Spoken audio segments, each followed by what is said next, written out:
The movie begins as 17-year-old Kat, a shy and troubled photography college student in a small town, goes about her daily routine. It is immediately seen that she has a bond with Kat's. At school, she is bullied for her non-traditional romantic choices. Kat is enthralled by the beauty of a particular girl named April, but she does not act on her feelings. After school, she watches April closely and then discovers that April has a boyfriend.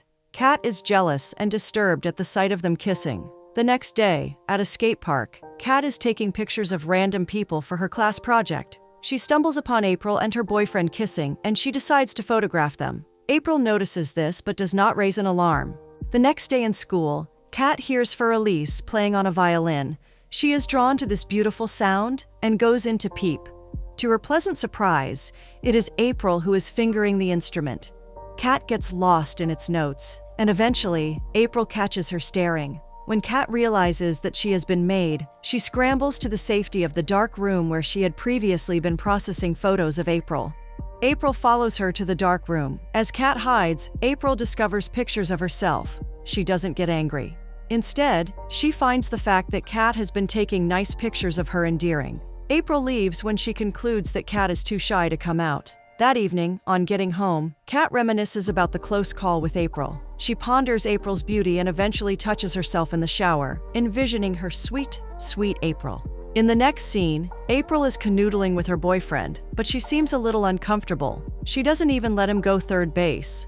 She stops him before things go further and leaves, giving the excuse that her mom needs her attention. Before she goes, he sees the photo Kat took and questions her about it. April does not make a big deal of the photo, but her boyfriend is suspicious of the camera's angle on April. April waves off his worries. The next day, before Kat reaches school, she takes a detour to the hospital to visit her ailing mom. Her mom appears terribly ill, but is of a strong mind. Kat also puts on a brave face as she tends to her mother. It is implied that her father passed away sometime before the movie's plot. Later that day, the artistic Kat is sketching April-inspired images at the cafeteria during recess, and to her shock, April meets her and strikes up a conversation. When asked, Kat refuses to tell April she was sketching her. Then April asks a more direct question about why Kat has been taking pictures of her.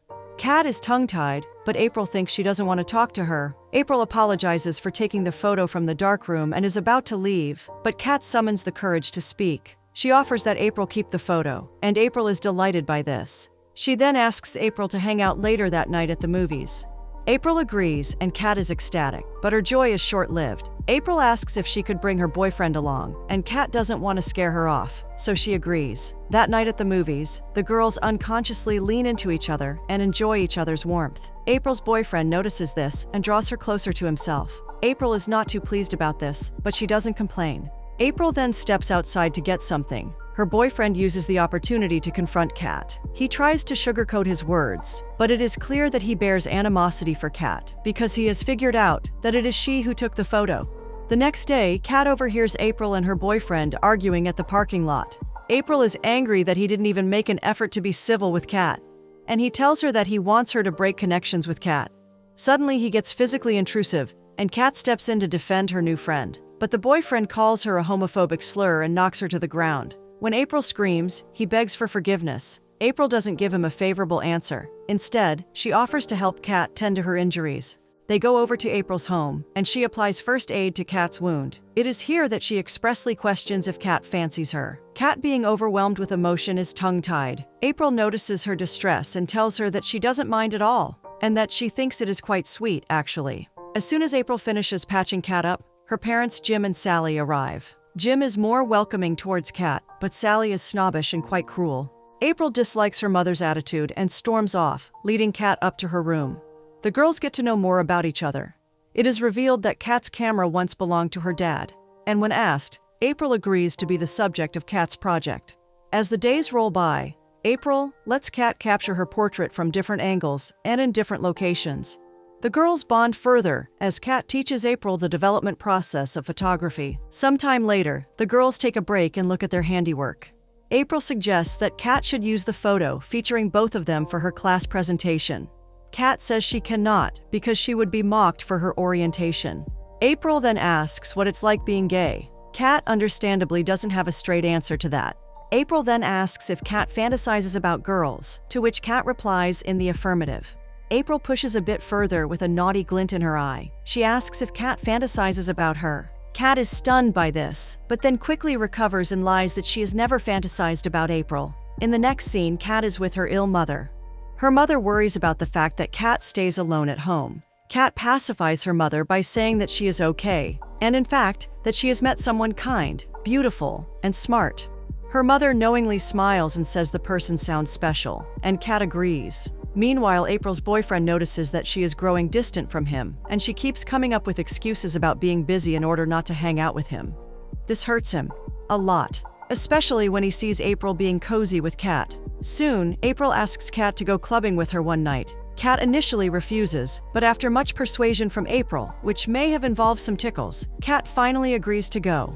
That night, as the girls party at the club, they grow closer, but they ditch the club earlier than expected because of a mishap. They then go swimming. At the end of the night, the girls go to Kat's home. They have heartfelt conversations. Kat reveals that her father passed away a few years ago, and her mother has been diagnosed with lung cancer. She jokes that her mother's condition has not dissuaded her from using cigarettes. She shares to the point of tears, and April cuddles her to sleep. They snuggle till the next morning. April leaves in a hurry because she has an appointment with her mother. Kat sees her off, and then the girls walk hand in hand as they go.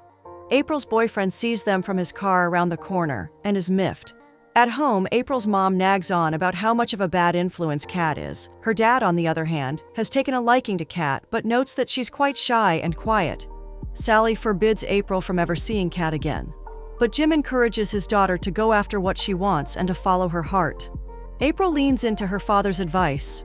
In the next scene, Kat receives a call from the hospital that her mother is in critical condition. After her hospital visit, Kat goes straight to April's place. April consoles her and asks her to stay the night. Soon, the air between them heats up. They kiss passionately and then make love.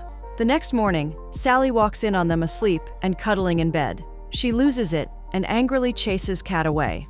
She drags Kat down the stairs and kicks her out. April attempts to pacify Kat, but Kat refuses comfort and runs away from her. Kat goes home and is understandably frustrated. She lashes out at her room and destroys some sketches and pictures inspired by April. Meanwhile, April has a fight with her mom over her own romantic orientation. In the following days, Kat keeps her distance from April. It is unclear why, and April laments about this to her father. Her father encourages her to try harder in reaching out to a pained and confused Kat. April goes to Kat's home and sees the torn sketches and pictures. She tries to reach out to Kat by apologizing and explaining that her mom is a meddlesome person. April tries to express that she cares for Kat, but Kat sends her out without giving her a listening ear. It appears Kat is trying to shut April out so that there's no avenue for her to ever feel hurt by rejection anymore. April leaves tearfully. Her boyfriend, or perhaps ex-boyfriend at this point, drives up to her. She initially pays him no mind, but eventually takes up his offer for a lift. He says he would take her home, but then takes a detour. Suddenly, they are at a convenient spot, according to him, where they could patch up the things that went wrong between them. He leans in for a kiss, and she obliges. When he wants to go further, she prevents him, but he attempts to force himself on her. After a brief struggle, she weakens him by hitting his cucumber. As he is in pain, she uses the opportunity to run away from the car. Meanwhile, Kat realizes that she has stupidly hurt the one person she cares about, and who cares about her too. She takes her bicycle and chases after April. She takes the route leading to April's home, but miraculously, or conveniently, makes the same detour April's boyfriend did earlier. On getting close, she sees the car and its open doors. She also sees the hoodie that she had gifted April on the ground. This spells danger, and she knows it. The scene shifts to the continuing tussle between April and her ex. They are on the bare floor, their skin muddied. He strenuously wants to get in her pants.